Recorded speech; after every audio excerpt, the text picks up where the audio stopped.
The marble floors of the Richardson mansion gleamed under crystal chandeliers as Elena Martinez quietly pushed her cleaning cart down the endless hallway. At 19, she had spent the last 3 years accompanying her mother Carmen to work, earning enough to help pay for her community college classes. But today felt different. Today, she would discover something that would change everything. Before we jump back in, tell us where you're tuning in from, and if this story touches you, make sure you're subscribed, because tomorrow I've saved something extra special for you. Elena's mother, Carmen, had been the head housekeeper for tech billionaire Marcus Richardson for over a decade. The 70-room estate in Beverly Hills was Carmen's domain, and she ran it with military precision. Elena had grown up hearing stories about the Richardson family's eccentricities, but nothing could have prepared her for what she was about to witness. "Mija, remember, we see nothing, we hear nothing, we say nothing," Carmen whispered as they entered the mansion's east wing. It was their usual morning routine, but Carmen seemed more nervous than usual. "Señor Richardson has important meetings today." Elena nodded, though her mind was elsewhere. She had been studying linguistics at Santa Monica College, fascinated by how languages revealed the hidden thoughts and intentions of their speakers. What started as a hobby had become an obsession. She was now fluent in Spanish, French, Italian, German, Mandarin, Japanese, and Russian. Her professors called her a natural, but Elena knew it was more than that. Languages were her escape, her window into worlds beyond the confines of her mother's cleaning supplies and late-night shifts. As they worked their way through the mansion's library, Elena's ears perked up at the sound of voices coming from Richardson's private office. The heavy oak door was slightly ajar, and she could see the silhouettes of several men gathered around an enormous mahogany desk. Marcus Richardson stood at the center, his silver hair perfectly styled, his custom-made suit impeccable as always. At 55, he commanded attention wherever he went. His tech empire, Richardson Industries, had made him one of the wealthiest men in America. But Elena had always noticed something cold in his pale blue eyes, something that made her mother nervous whenever he was around. "The Beijing operation needs to be accelerated," Richardson was saying in English to a group of 5 men Elena didn't recognize. "We can't afford any delays." Elena continued dusting the bookshelves, trying to appear invisible while straining to listen. One of the men, elderly with thick glasses, responded in what Elena immediately recognized as Mandarin. Her heart skipped a beat as she understood every word. "The factory workers are becoming suspicious. They're asking too many questions about the chemical disposal." Another man, younger with a slight accent, switched to German. "We've identified the journalist who's been investigating. She's getting too close to the truth about the contamination levels." Elena's hands trembled as she moved her duster across the leather-bound books. These weren't normal business discussions. The men continued their conversation, seamlessly switching between languages, Japanese, Russian, Italian, apparently believing their multilingual approach would keep their secret safe from any potential eavesdroppers. In Japanese, Richardson himself said something that made Elena's blood run cold. "The village near the plant has reported increased illness rates. We need to silence the local doctor before he publishes his findings." "What about the families affected?" asked another man in Russian. "Collateral damage," Richardson replied in French. "Our priority is protecting the company's reputation and our government contracts. A few sick villagers are irrelevant." Elena felt dizzy. Through the gaps in her understanding, she was piecing together a horrifying picture. Richardson Industries wasn't just a tech company. It was involved in some kind of international operation that was making people sick, possibly killing them, and they were systematically covering it up using multiple languages to hide their communications. The conversation continued for another 20 minutes, with each revelation more disturbing than the last. They discussed bribing officials in Italy, disposing of evidence in Germany, and eliminating witnesses in China. Elena memorized every word, her linguistic training allowing her to catch nuances and details that even native speakers might miss. "Mija, vámonos.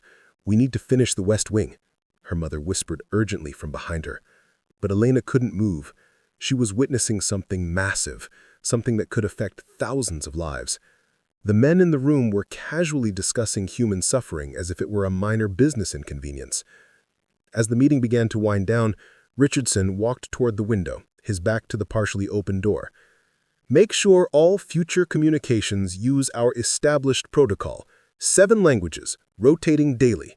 No written records, no digital traces. Elena's mind raced. They had developed an entire system to hide their crimes, rotating through different languages to avoid detection. But they had made one crucial mistake. They assumed no one around them could understand their multilingual conversations. "The cleaning staff has been here the whole time," observed one man in Italian, glancing toward the door. "The housekeepers?" Richardson laughed dismissively in English.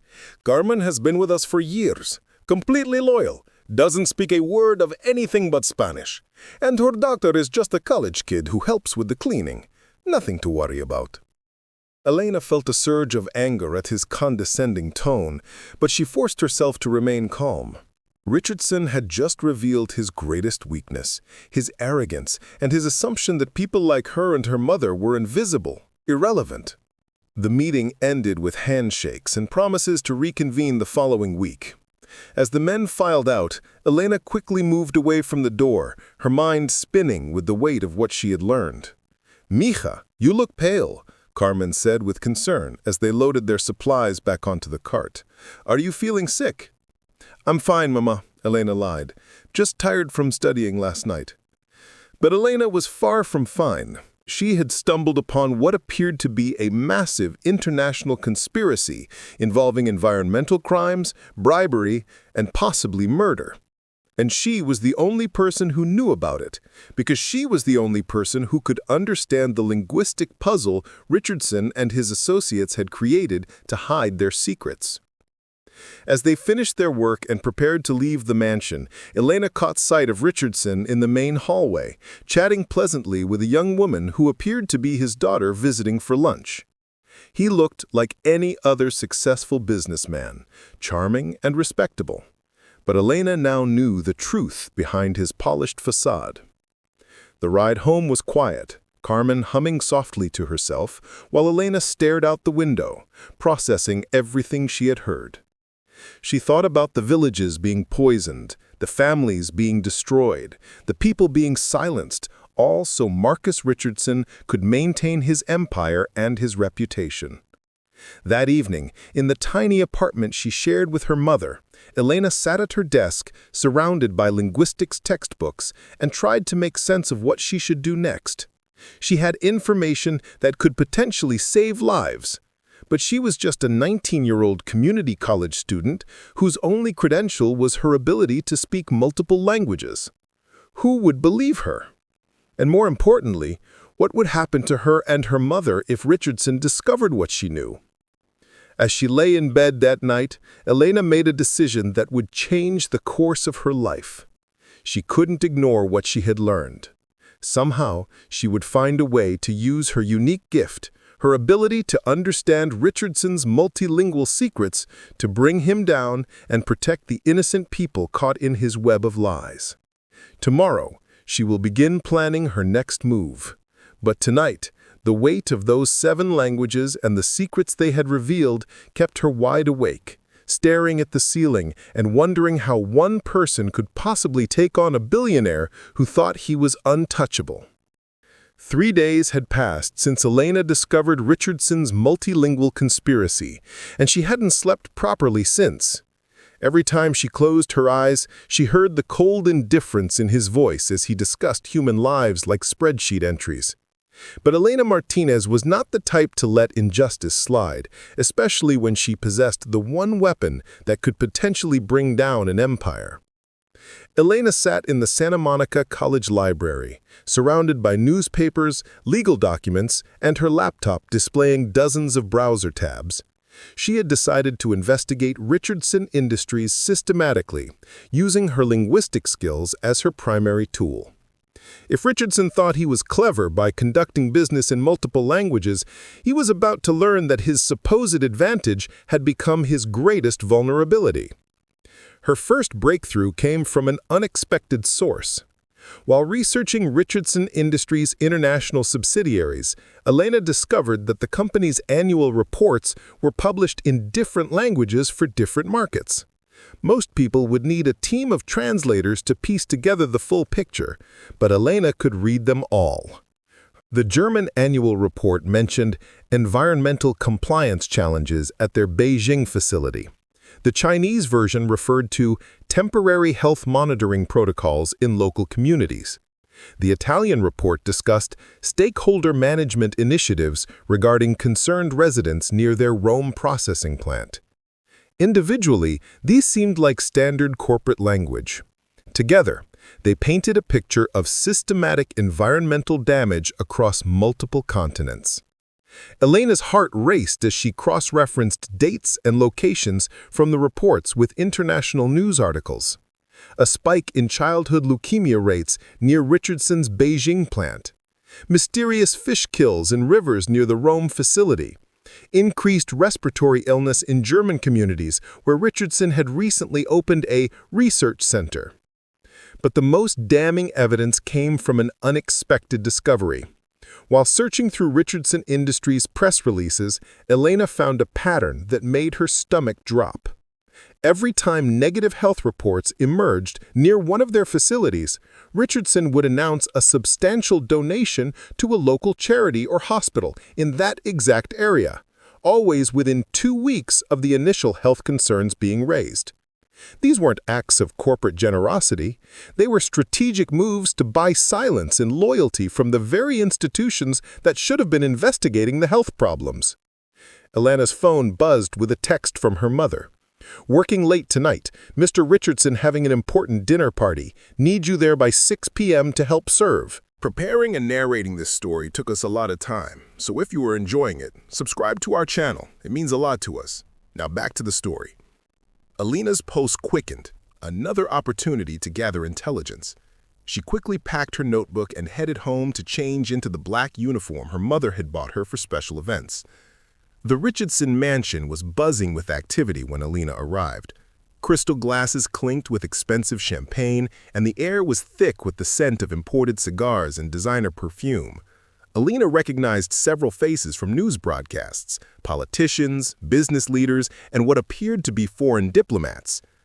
"Elena, take the wine to the study," Carmen instructed, handing her daughter an elegant silver tray. "They're having private conversations in there."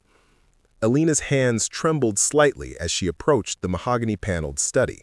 Through the partially open door, she could see Richardson entertaining 3 distinguished-looking men. As she entered with the wine, her trained ear immediately picked up the multilingual conversation in progress. "The Beijing situation has been contained," one man was saying in Mandarin.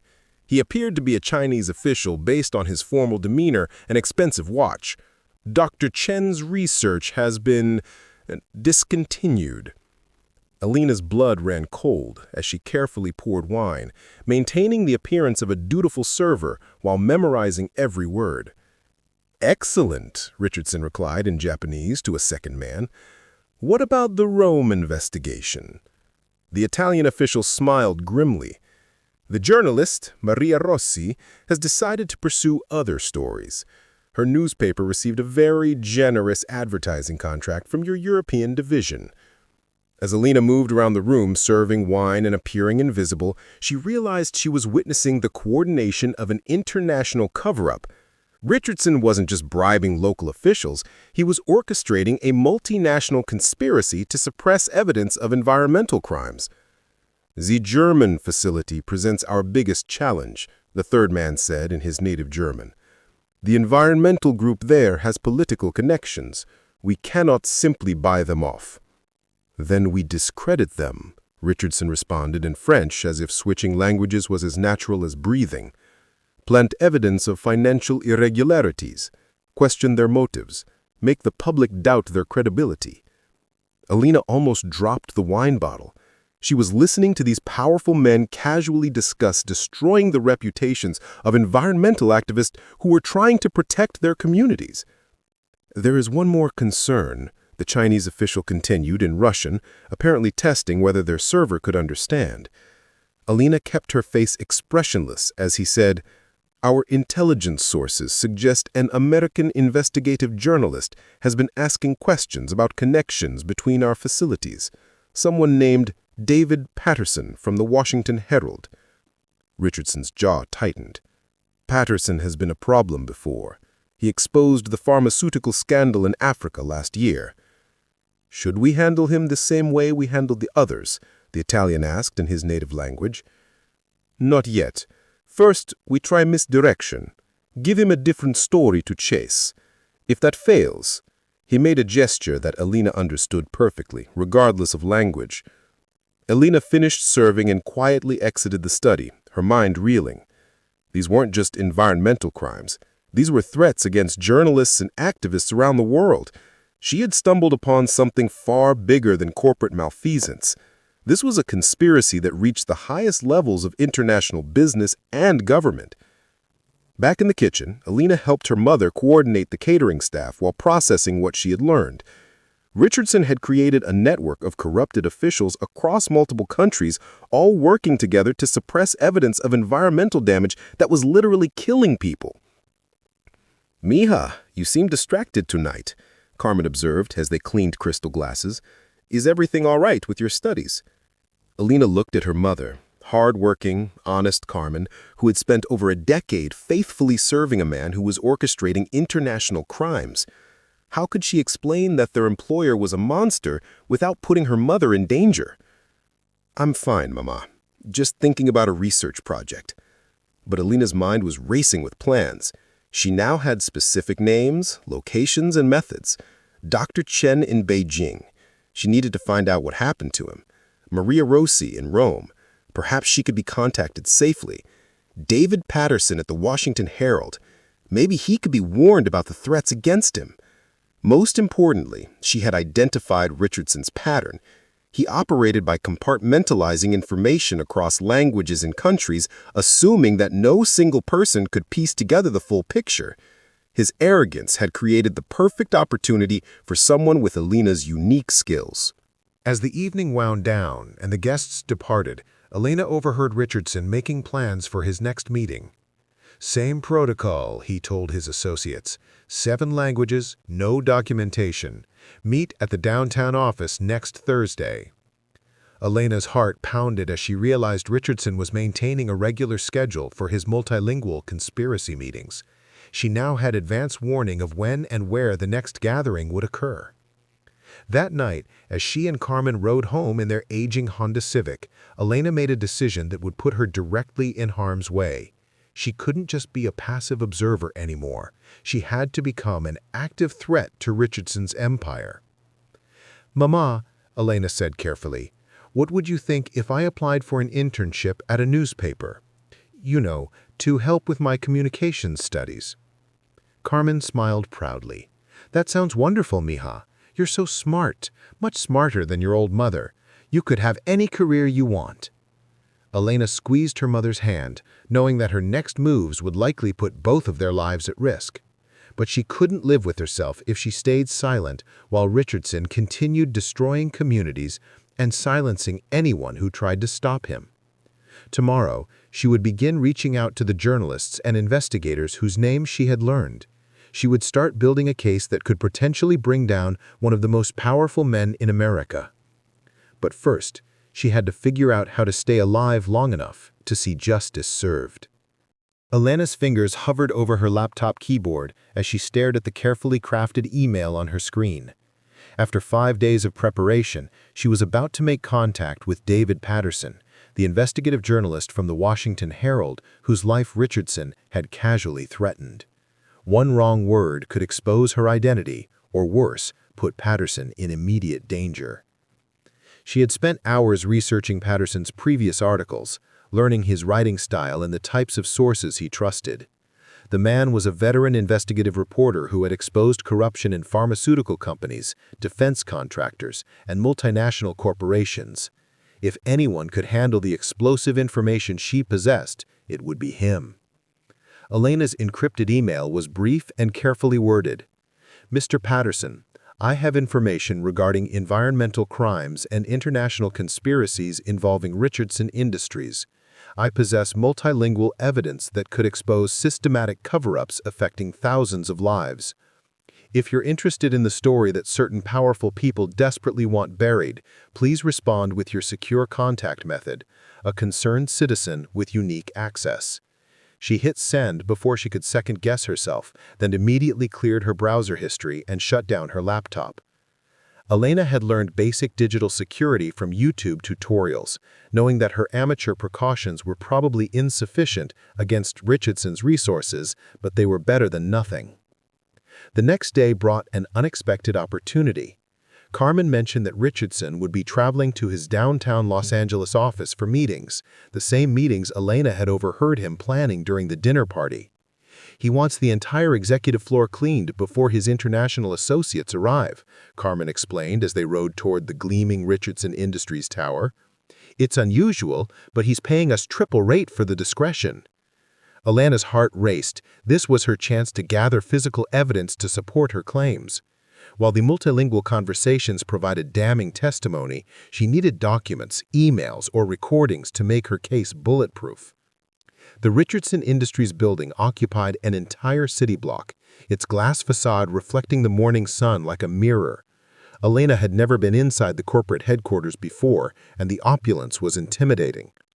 Marble floors stretched beneath gold-accented elevators, and original artwork worth millions adorned the walls.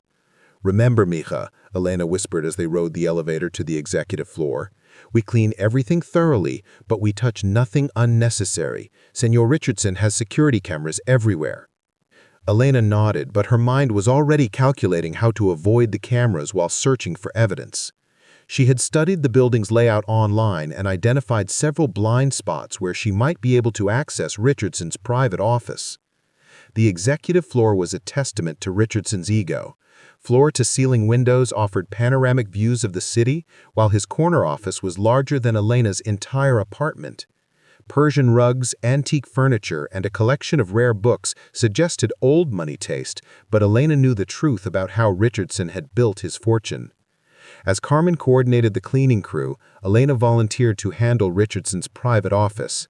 "I'll be extra careful with his papers," she promised her mother, who smiled proudly at her daughter's dedication. Once alone in Richardson's office, Elena moved quickly but methodically. The executive desk contained mostly routine correspondence, but she photographed anything that mentioned international operations. Her phone's translation app confirmed that several documents contained suspicious references when combined with her linguistic knowledge. Elenas Brechtrug kam, wenn sie discoverte Richardsons persönlichen Kalendersystem. Angleich seines offiziellen Zeitplans enthielt dieser lederbound Einband handschriftliche Notizen in mehreren Sprachen. Elena erkannte das Muster immediately. Richardson by using different languages to compartmentalize different aspects of his criminal operations. Journal entries referenced facility upgrades and compliance modifications. Chinese characters discussed community relations and health management protocols. Italian notes mentioned media coordination and stakeholder alignment. To most people, these would seem like standard business terminology. To Elena, they were a roadmap of international environmental crimes. She photographed every page, her hands trembling as she realized she was documenting evidence that could destroy Richardson's empire. But her elation was cut short by the sound of voices in the hallway. "Sir, I thought you weren't arriving until this afternoon," she heard Carmen's voice, unusually high-pitched with anxiety. "Change of plans," Richardson's voice replied coldly. "I need to retrieve some documents before the meeting." Elena's blood turned to ice. Richardson was here, and she was trapped in his private office with a phone full of incriminating photographs. She quickly closed the calendar and looked around desperately for an escape route. The office had only one exit, the door through which Richardson would enter. Elena spotted a decorative screen in the corner that partially concealed a small seating area. She dove behind it just as she heard the office door open. "Leave us," Richardson's voice commanded. Elena heard footsteps retreating and the door closing with a soft click. Through a gap in the decorative screen, Elena watched Richardson move to his desk with practiced efficiency. He withdrew a small key from his jacket and unlocked a hidden drawer she hadn't even noticed. From it, he retrieved what appeared to be a satellite phone and several documents written in various languages. He dialed a number and began speaking in Russian. Elena's linguistic training allowed her to understand every word of the conversation that followed. The situation in Beijing is escalating. Dr. Chen's research assistant is asking questions. We may need to implement the permanent solution. Elena's stomach lurched. They were discussing murdering someone who was investigating the health effects of Richardson's operations. The voice on the other end responded in Mandarin, and Richardson switched languages seamlessly. Good. What about the German situation? The environmental group has obtained soil samples. Our local contacts are handling the laboratory results, but we may need to discredit the scientists involved. Elena realized she was witnessing the coordination of an international criminal network in real time. Richardson wasn't just covering up past crimes, he was actively planning new ones. The conversation continued for 20 minutes, with Richardson coordinating bribes, threats, and worse across multiple continents. Elena memorized every detail, her linguistic skills allowing her to catch nuances and code words that would be meaningless to others. Finally, Richardson ended the call and returned the phone to the hidden drawer. Elena held her breath as he gathered some papers from his desk and headed toward the door. She remained frozen behind the screen for another 10 minutes after he left, making sure he wouldn't return. When she finally emerged, Elena's legs were shaking so badly she could barely walk. She had just witnessed Richardson personally coordinating what amounted to international terrorism against environmental activists and health researchers. Back in the hallway, Carmen looked relieved to see her. "Everything all right, Mama? You look pale." "Just tired, Mama," Elena managed. "Let's finish up and get out of here." That evening, Elena found an email waiting for her from David Patterson. He had provided a secure messaging system and suggested they meet in person. His response was cautious but interesting. "Your initial message intrigues me. If you have genuine evidence regarding Richardson Industries, I'm willing to listen, but I need to verify your credibility before we proceed." Elena stared at the screen, knowing that her next decision would determine whether she became a whistleblower hero or Richardson's next victim.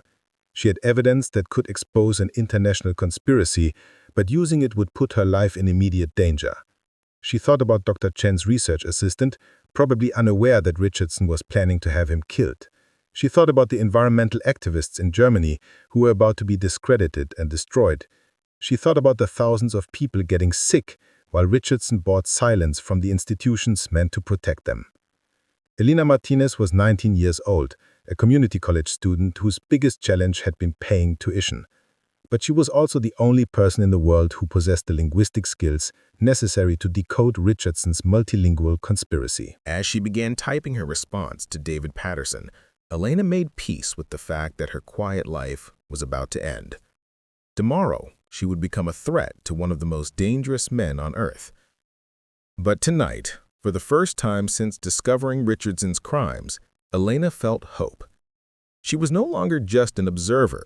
She was about to become the weapon that would bring down an empire built on lies, corruption, and human suffering.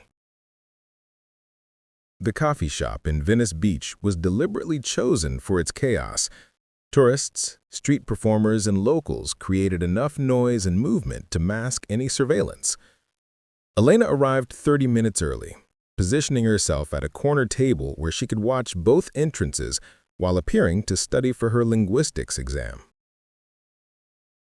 David Patterson was nothing like she had imagined. The veteran investigative journalist looked more like a college professor than a hard-hitting reporter who had exposed international scandals. Slightly built with graying hair and wire-rimmed glasses, he blended seamlessly into the crowd of coffee shop patrons. "Elena Martinez?" he asked quietly, sliding into the seat across from her. She nodded, her mouth suddenly dry, despite having rehearsed this moment dozens of times. "Thank you for meeting me, Mr. Patterson." "Call me David. And before we go any further, I need you to understand something." His voice was gentle but serious.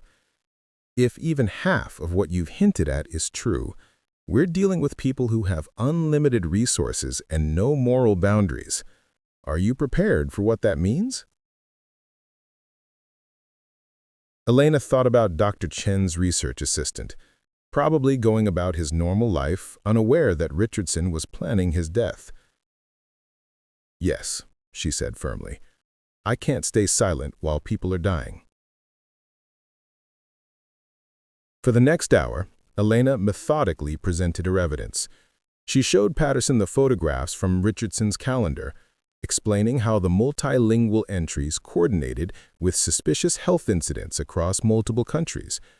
She played audio recordings she had made of Richardson's dinner party conversations, translating each language switch in real time. Patterson's expression grew more serious with each revelation. "This is extraordinary," he said finally. "You realize you're describing a conspiracy that spans continents and involves government officials at the highest levels." "I know it sounds impossible, but Richardson assumes no single person can understand all his languages. That's his blind spot." "It's more than a blind spot. It's criminal arrogance." Patterson leaned forward. "Elena, this story could bring down governments, but I need corroboration. Do you have any way to verify the identities of the people you've seen and heard?" Elena pulled out her phone and showed him photographs she had discreetly taken during the dinner party. "I've been researching them. The Chinese official is Wei Chen, Deputy Minister of Environmental Protection. The Italian is Marco Benedetti. He oversees environmental regulations for the EU. The German is Klaus Weber, Head of Industrial Oversight for Bavaria." Patterson's eyes widened as he recognized the names. These aren't low-level bureaucrats. These are the people responsible for protecting their citizens from exactly the kind of crimes you're describing.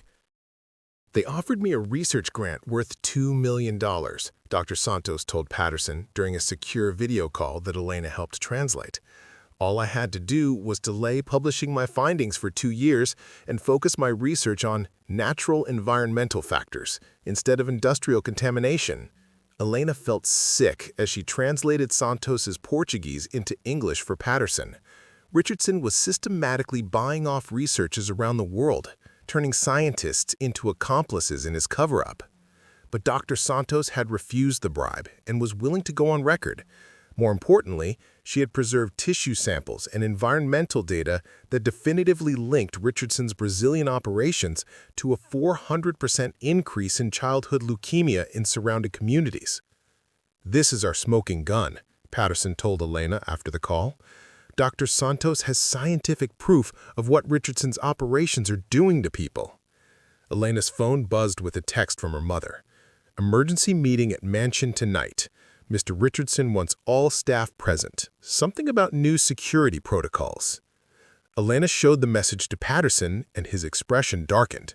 "That's not a coincidence. Richardson may be getting suspicious."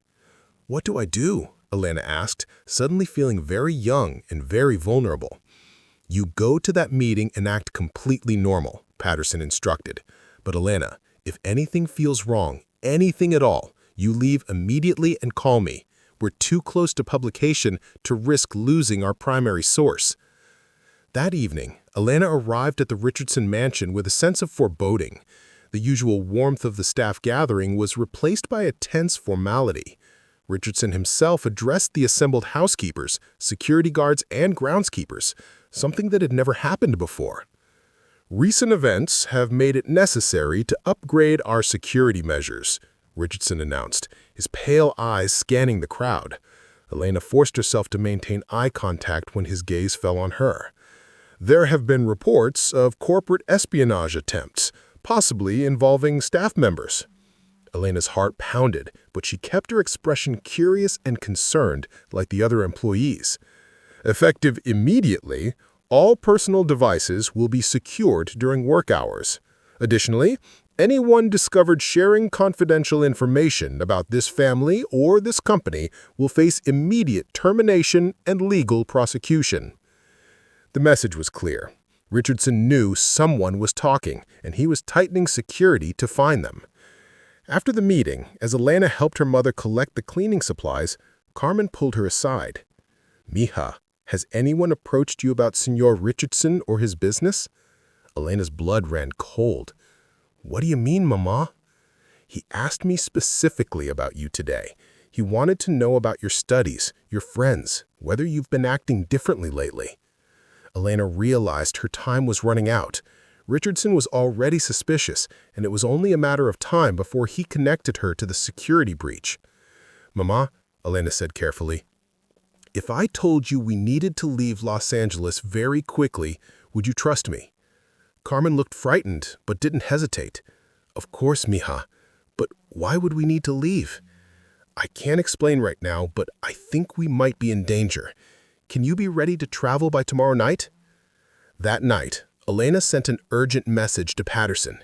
"Richardson is on to us. We need to publish immediately, or we're going to lose our chance." Patterson's response came within minutes. "Story goes live tomorrow morning.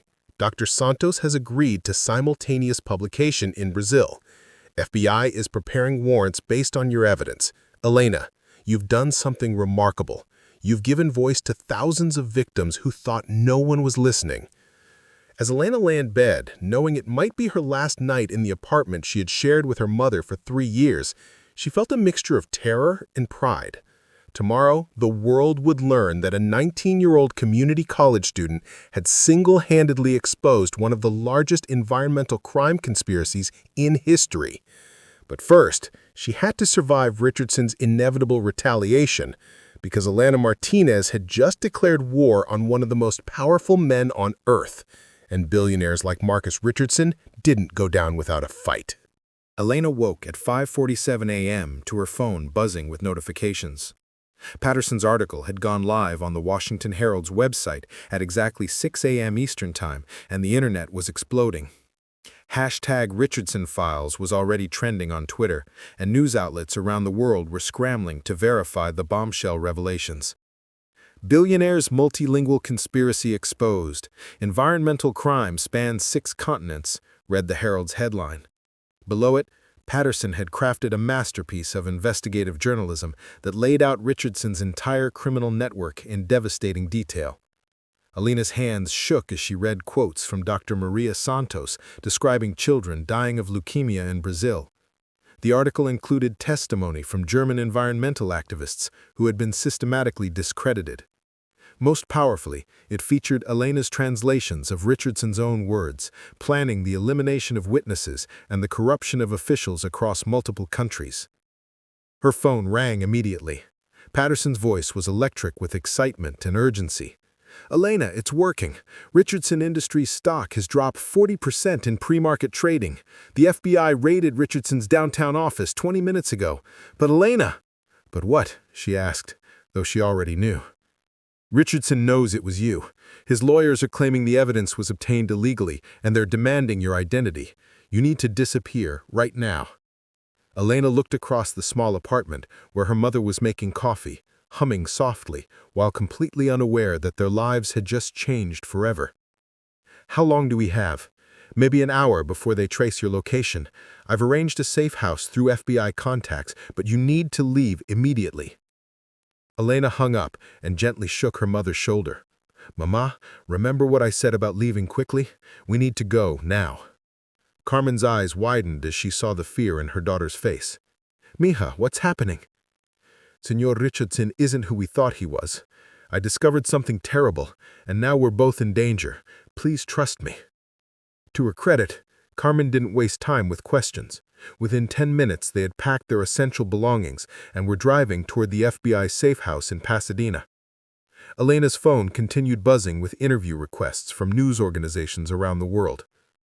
But Richardson was already moving to protect himself. By 8 a.m., his legal team had filed lawsuits alleging corporate espionage, identity theft, and criminal trespassing.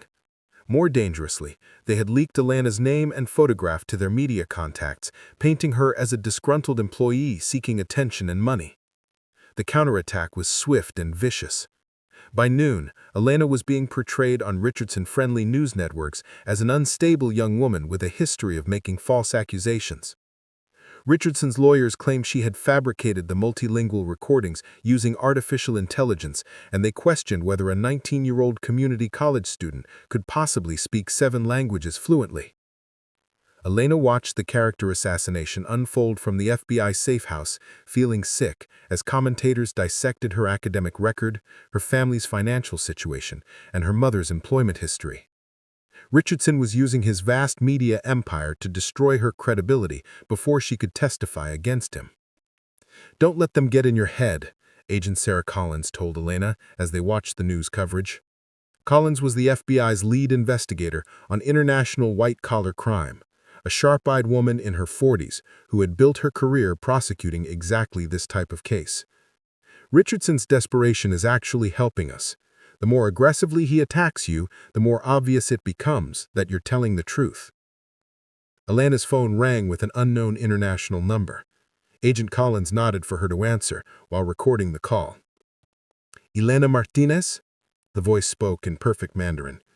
"Yes," Elena replied in the same language. "My name is Dr. Lin Wei. I am calling from Beijing. I wanted to thank you." Elena's heart skipped. "Thank me for what?" "For saving my life," Dr. Lin replied. "I am the research assistant you heard them planning to kill. Because of your article, I am now under protection of the International Criminal Court. Richardson's network in China has been arrested." Elena began crying as Dr. Lin continued. "You gave voice to all of us who were silenced. The families in my village who lost children to cancer, they finally have hope for justice." Similar calls came throughout the day. Dr. Santos from Brazil, whose research was now being fast-tracked for publication. Environmental activists from Germany, who had been vindicated after years of being called conspiracy theorists. Journalists from Italy who had been blacklisted for investigating Richardson's operations. Elena realized that her linguistic abilities had done more than expose a conspiracy. They had connected a global network of victims who had been fighting Richardson's crimes in isolation. But Richardson wasn't finished. That evening, as Elena tried to process the overwhelming response to the story, Agent Collins received an urgent call. "Elena, we have a problem," Collins said grimly. "Richardson has hired Blackwater operatives, private military contractors. They're not bound by the same legal restrictions as law enforcement." Elena's blood ran cold. "What does that mean?" "It means Richardson is moving beyond legal challenges. He's treating this as a war, and you're the primary target." The gravity of the situation hit Elena fully for the first time. She wasn't just fighting a corporate lawsuit. She was being hunted by professional killers with unlimited resources. "Agent Collins," Elena said quietly, "if something happens to me, will the case still move forward?" "Elena, nothing is going to happen to you," Collins replied firmly. "But yes, your evidence is already in the hands of prosecutors in 6 countries. The International Criminal Court has opened an investigation. Richardson's empire is crumbling whether he eliminates you or not." That night, as Elena lay in the safe house, listening to her mother sleep peacefully in the next room, she reflected on the journey that had brought her here. 3 weeks ago, she had been an anonymous community college student whose biggest concern was paying tuition. Now she was at the center of an international criminal investigation that was reshaping global environmental law. Her phone buzzed with a secure message from Patterson. "Elena, I've been covering corruption for 25 years, and I've never seen anything like this. The European Union is launching a comprehensive investigation of Richardson's operations. The Chinese government has arrested 8 officials. The Brazilian Congress is calling for hearings. You've triggered the largest environmental justice movement in history." Elena smiled for the first time in days. She thought about all the children who might now grow up in communities where corporations couldn't poison the air and water with impunity. She thought about the scientists and journalists who would no longer be silenced for telling the truth. But her satisfaction was interrupted by a sound that made her blood freeze: the soft click of a door being opened somewhere in the safe house. Elena grabbed her phone and crept toward her mother's room, her heart pounding as she realized that Marcus Richardson's war against her had just entered its deadliest phase. Through the window, she could see dark figures moving across the property, professional, methodical, silent. Richardson had found them, and this time he wasn't sending lawyers. Elena shook her mother awake and pressed a finger to her lips. Carmen's eyes went wide with terror as she understood immediately that they were in mortal danger. In the next room, Elena could hear Agent Collins speaking urgently into her radio. "Safe house compromised. Need immediate backup. Targets are civilians." Elena realized that the most dangerous moment of her life was about to begin. Richardson had decided that if he couldn't destroy her credibility, he would simply destroy her. But Elena Martinez was no longer the frightened girl who had accidentally overheard a conspiracy. She was the woman who had brought down an international criminal empire using nothing but her voice and her courage. And she wasn't going down without a fight. Elena's hands trembled as she held her phone, live streaming to every major news outlet simultaneously while armed figures moved through the safe house.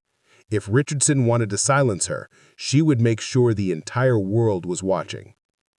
"This is Elena Martinez," she whispered into the camera, speaking in English while her mother huddled beside her.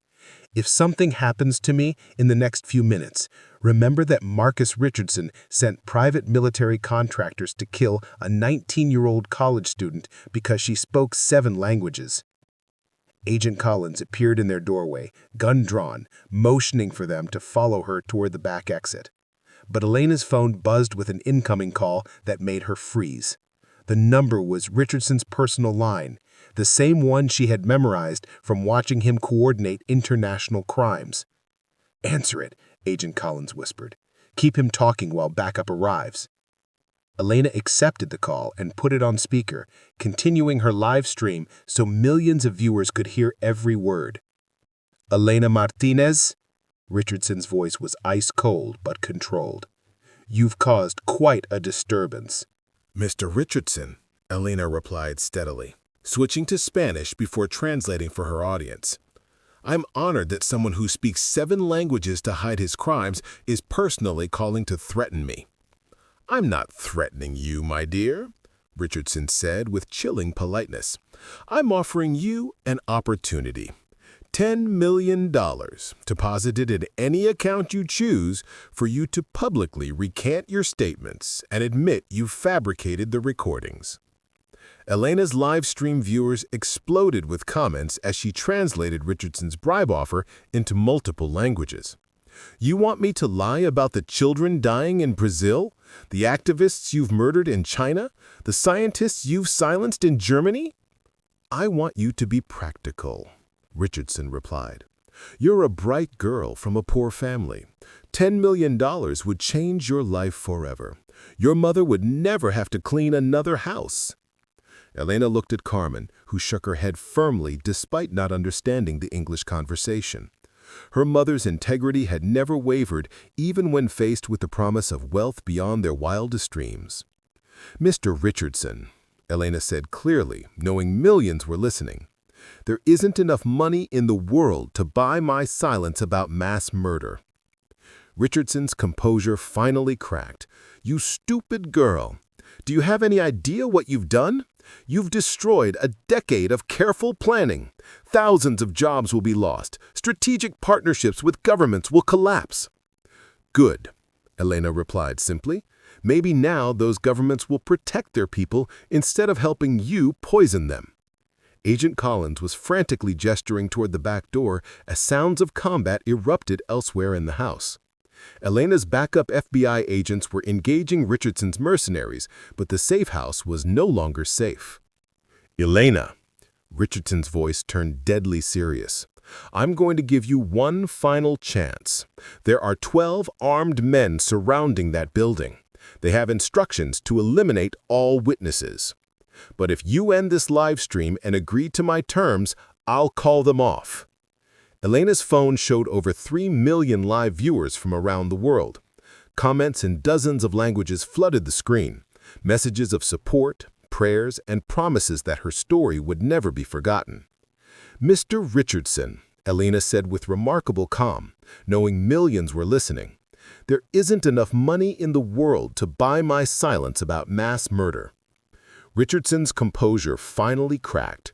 "You stupid girl. Do you have any idea what you've done? You've destroyed a decade of careful planning. Thousands of jobs will be lost. Strategic partnerships with governments will collapse. Good, Elena replied simply. Maybe now those governments will protect their people instead of helping you poison them. Agent Collins was frantically gesturing toward the back door as sounds of combat erupted elsewhere in the house. Elena's backup FBI agents were engaging Richardson's mercenaries, but the safe house was no longer safe. Elena, Richardson's voice turned deadly serious. I'm going to give you one final chance. There are 12 armed men surrounding that building. They have instructions to eliminate all witnesses. But if you end this live stream and agree to my terms, I'll call them off. Elena's phone showed over 3 million live viewers from around the world. Comments in dozens of languages flooded the screen. Messages of support, prayers, and promises that her story would never be forgotten. Elena Martinez, signing off from what was supposed to be my execution. Mr. Richardson tried to silence me because I speak 7 languages, and he thought that made me dangerous. He was right. Truth is dangerous to people who profit from lies. As the FBI helicopter lifted them to safety, Elena watched the safe house below being secured by federal agents. Richardson's mercenaries were in custody, and his last desperate gambit had failed spectacularly. 3 months later, Elena stood in a federal courthouse in Washington, D.C., serving as the star witness in the largest environmental crimes trial in American history. The courtroom was packed with international observers, victims' families, and media from around the world. Marcus Richardson sat at the defendant's table, no longer the powerful billionaire who had once commanded global respect. His empire had collapsed completely.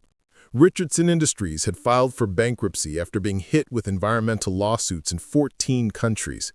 His corrupt network of international officials had been arrested or forced to resign. Most importantly, the communities he had poisoned were finally receiving medical care and compensation. When Elena took the witness stand, she spoke in clear, confident English while her testimony was simultaneously translated into dozens of languages for the international observers. Mr. Richardson believed that speaking multiple languages made him untouchable, Elena testified. He used linguistic barriers to compartmentalize his crimes, assuming no single person could understand the full scope of his conspiracy. But he forgot something important about languages. They exist to connect people, not to divide them. Elena looked directly at Richardson as she continued. Every language carries the voices of the people who speak it. When Mr. Richardson used Mandarin to plan murders in China, he disrespected every Chinese person who uses that language to express love and hope. When he used Spanish to discuss covering up poisoned communities, he insulted every Spanish speaker who uses those words to build better lives for their families. The jury convicted Richardson on all counts: conspiracy to commit murder, international environmental terrorism, corruption of foreign officials, and racketeering. He was sentenced to life in prison without the possibility of parole. 6 months after the trial, Elena received a letter written in 7 different languages. It was from children around the world whose communities had been freed from Richardson's pollution. Each child had written their message in their native language, and Elena understood every single word. Elena Martinez had started as an invisible 19-year-old whose only distinguishing feature was her love of languages. She ended as the woman who proved that sometimes the most powerful weapon against corruption isn't money or influence. It's simply the ability to understand what powerful people are really saying when they think no one is listening. Richardson had been right about one thing. Elena's linguistic abilities had made her dangerous, but he had never understood that the most dangerous thing about languages isn't the secrets they can hide, it's the truths they can reveal. And in the end, truth spoken in 7 languages had proven stronger than lies protected by billions of dollars.